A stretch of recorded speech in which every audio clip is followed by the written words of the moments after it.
Sige po, good morning po sa ating lahat. Good morning. Kumapagod si Sir Michael Cayon. Dati po ako principal dito sa Kaisakat High School. Kaya itong lugar na to ay napamahalan ko sa akin. Mula sa San Isidro, principal din po ako. Nasuyod ko na po lahat ng area dito sa Kabundukan na naging principal. Ngayon po ako ay district supervisor na. Wow. Kaya po wala na po No. hawak na school na yun. Monitoring na din po ng mga schools natin dito sa Antipolo. Okay, so ito pong ating mga committee, makakatulong po ito sa mga officers natin.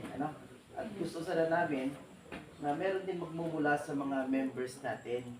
Kayo po, mamaya ba, magkuha na ba tayo?